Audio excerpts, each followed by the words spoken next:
This channel is supported by my online fishing courses at saltstrong.com/Skinner, as well as my books, including my latest book, Fishing the Edge, Techniques and Tales from Surf, Boat, and Kayak. You can learn more about the books at johnskinnerfishing.com and on Amazon. All right, good evening. Yeah, two-part video here. First part, I'm going to be on the South Shore, on the ocean, South Shore of Long Island. Now I'm on the North Shore of Long Island. I'm going to throw the two together and make a video out of it. Hopefully I can catch some fish on this side and add to what I've already got, and we'll see. But okay, so first off, let's head to the ocean.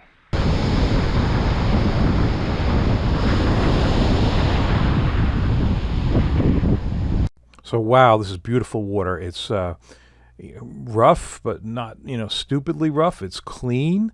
I've got great structure here with bars, and yeah, so there's been some bait around, some mullet, some bunker. So I actually just had a blue plug on because certainly whenever there's mullet around, you want to use blue, but nothing has hit that. And I've worked across this bar here, and wow, I mean, it's the kind of water where you just, at least I sit there, I think I'm going to get hit any time. So, all right, just switched over to the yellow. So this is a dark matter heavy pencil.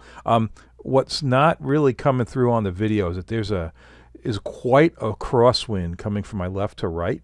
And so there's a lot of sweep. The water's really pulling left to right. And you're going to see that because the retrieves are going to really be swept down to the right-hand side. But all right, I'm going to work along this. It's like it's great conditions. You can see there's nobody fishing, so got the whole place to myself and can move around and try to figure something out.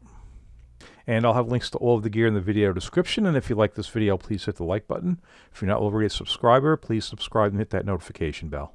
Yeah, as I look to my right over there, yeah, I've got a nice cove. I've got a lot of variation here, which I just really like. You can see I've got that white water on top of the bar. Of course, I've got the bar edges. But just to the right, it's clearly what seems to me is deeper water, and you don't have a lot of white water there. I just gravitate to that white water. That's what, that's typically what's disorienting the bait. That's where the game fish are, especially the stripers. But you're going to see it doesn't always, the fish don't always read the book and don't always do what you expect them to do.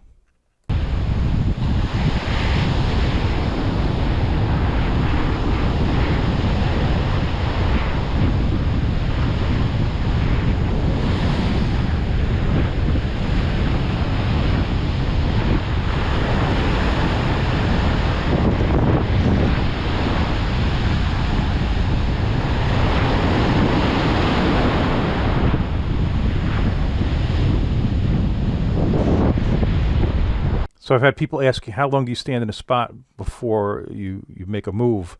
Well, I tell you, this kind of fishing, I'm probably moving, when I'm not getting hit, I'm moving like every cast, every other cast, but not a big move like this. I mean, what I've been doing is working along that bar, just keep moving.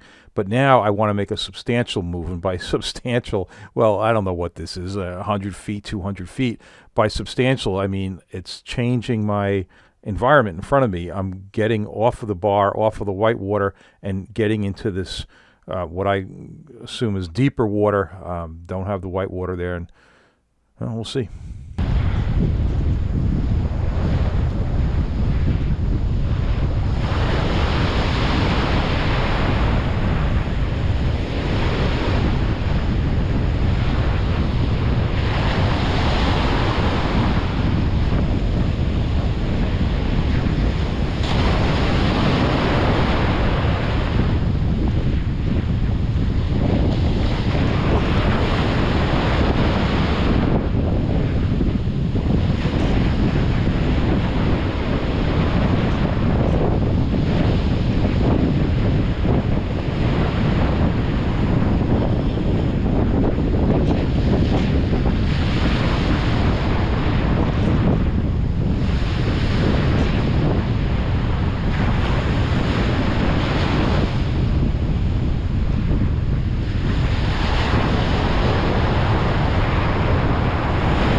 Okay, so first cast after moving off the bar, and actually right away, as soon as that plug hit the water, this fish was banging on it. Yeah, okay, bluefish, but you know what? Hey, if I'm not catching, then bluefish, as long as they're not small, yeah, I have no problem with those.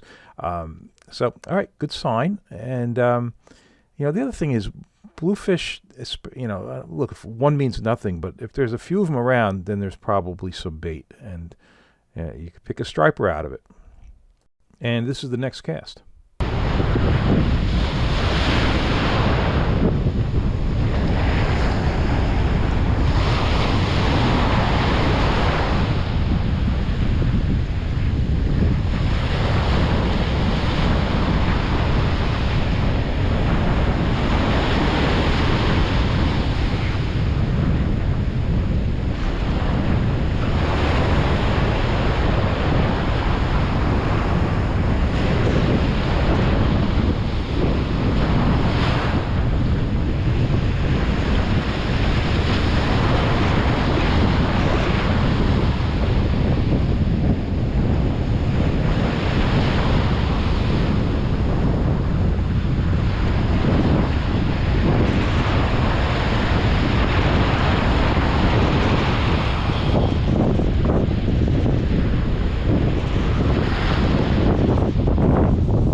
Okay, lost that one, but I saw it. It was definitely a bluefish, and this is 2 or 3 casts later. Hey, something I want to mention.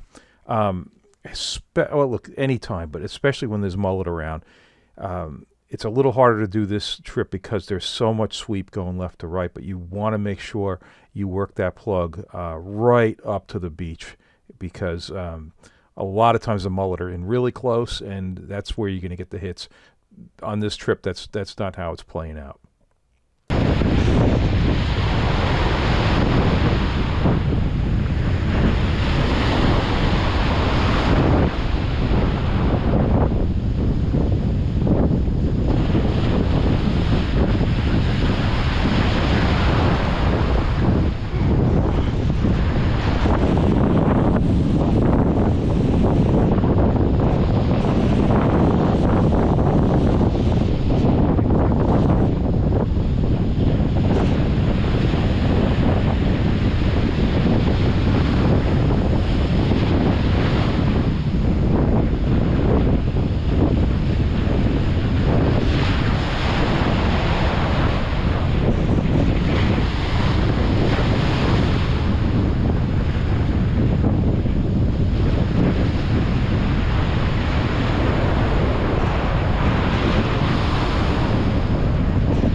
That's a big bluefish.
Okay, walking back to that bar again and try the whitewater. I'm just thinking, boy, with the bluefish there's got to be bait around, and how can there not be bass on this bar? Well, all right, I'm gonna beat on it a little bit.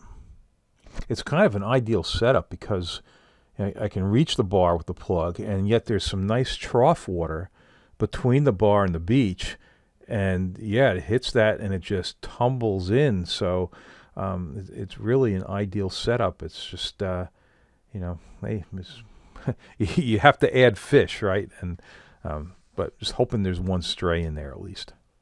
And it's nice bucktailing water as well, and I did bucktail over it, but didn't do anything. With the crosswind that, again, you can't quite appreciate on video, I'm just really leaning into the heavy pencil to get the distance, and also in the back of my mind, the fact that there's mullet around, which, when the fish are on mullet, poppers do very well.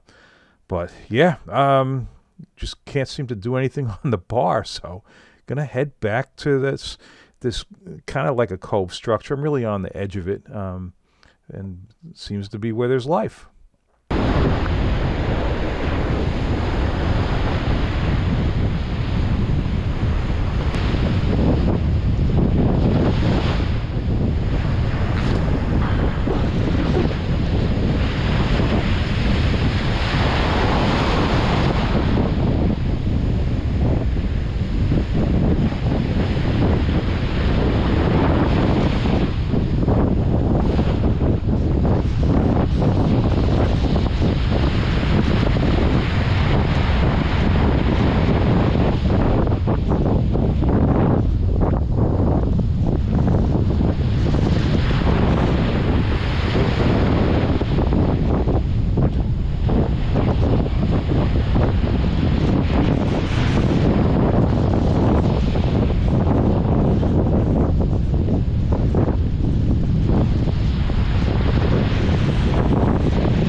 So this is a really good example how you've got to work right across the whole structure.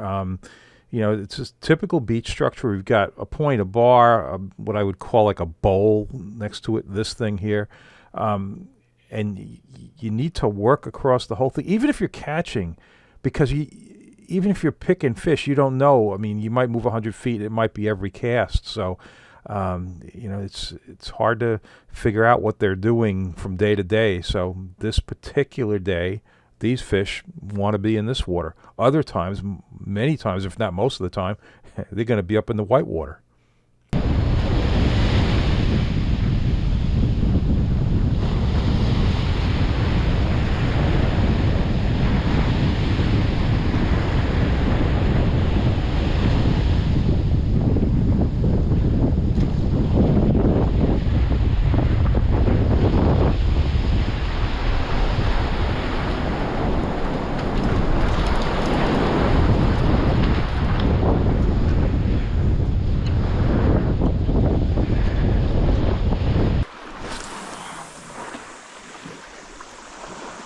Ah, the serenity of the North Shore. Okay. The evening trip. And, funny thing is, I'm throwing the same plug. Didn't make too many changes to the surf bag. All right. If you watch my videos consistently, you'll see I'm not in my normal spot because I'm not standing on a rock. Normally, I'm using rock perches for where I'm fishing, and this is a different beach, which is kind of nice because since I'm not standing on a rock, it's a lot easier to move. I mean, if you're standing on a boulder, well, you got to find another boulder to stand on. It's harder to move around, whereas this, I can just work up and down the beach and keep making little moves. And that's what I'm going to do. It's boy, the fishing on the North Shore for me has been tough. I mean, that's why I ended up on the South Shore on the morning of this day, because I try something else, and why I'm on a different beach. I'm trying something else.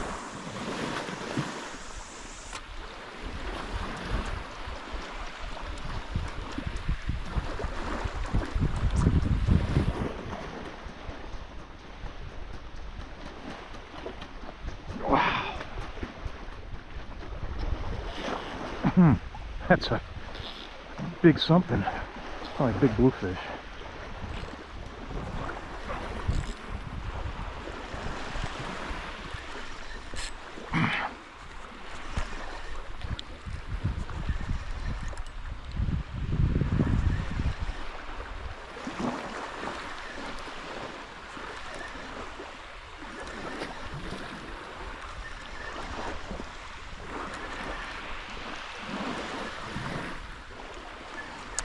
I don't know if it's a bluefish.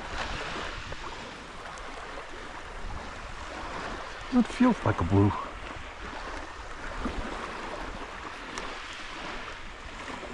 It's a bass.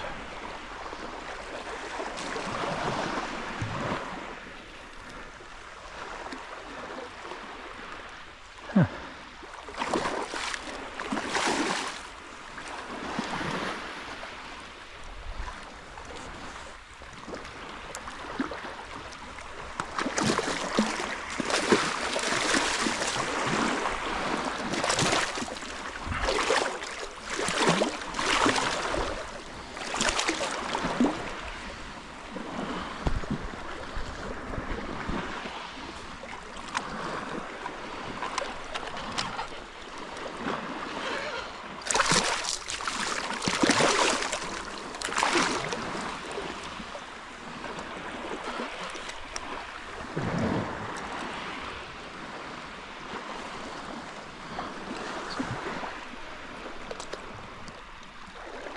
Legal one anyway.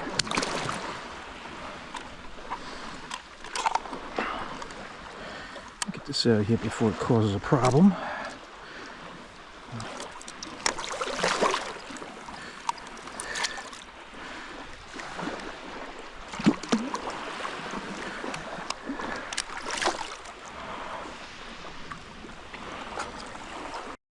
Encouraging to go to a spot you haven't fished in a very long time and get a fish on the second cast. This is the next cast.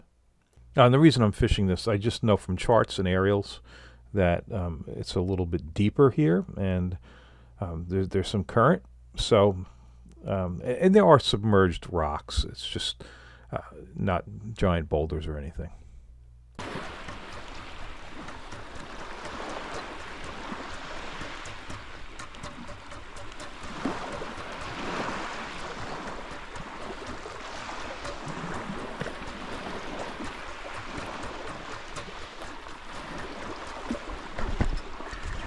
Oh, dropped them.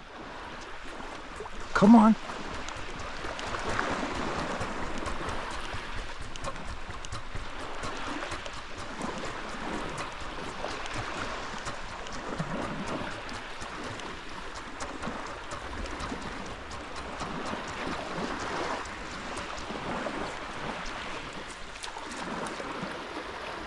Yeah, maybe 10 or 15 minutes later, I'm moving around a little bit.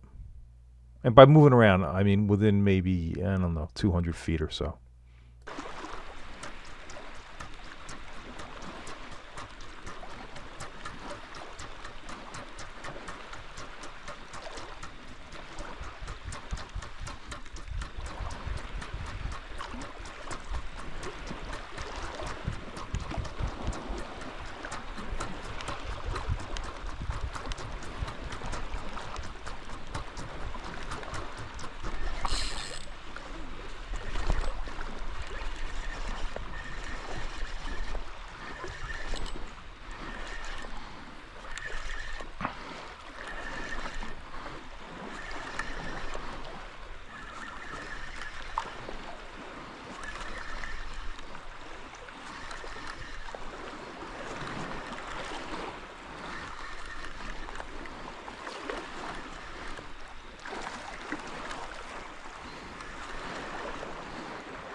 So the limit in New York is 28 to 31 inches. That one's probably on the lower end of the slot. I don't keep stripers. I let them all go. Rather eat fluke and sea bass and stuff like that. All right, so I've got a Doc Junior plug on here. You'll see I hold the rod down parallel. You might kind of lose the rod because the coloring is matching the water. Now I can see it. Thump, thump, thump, thump. You know, just trying to get that back and forth action. Probably like taking a crank or half a crank in between those thumps. You'll see the plug when it comes in. So it's pretty slow going back and forth. Important to leave a little slack on the ends of those thumps. Give the plug some forward motion.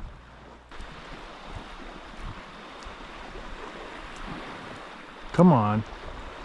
Come on.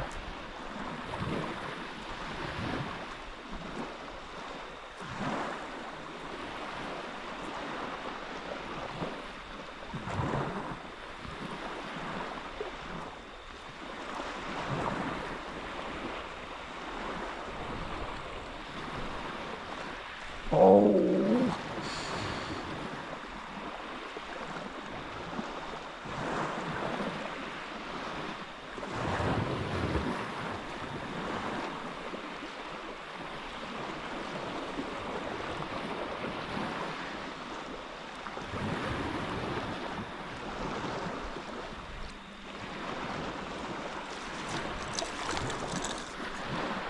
Yeah, the fish just didn't want to eat it. Never touched it. So I'm not going to offer that fish the same plug again. I'm going to switch over, and yeah, I'm going to put the Astro Spook on, the green one. I don't know why this plug works so well. It amazes me every time. It seems like the silliest color, but it does work. They react to it. They hit it. I don't know why.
Astro Spook.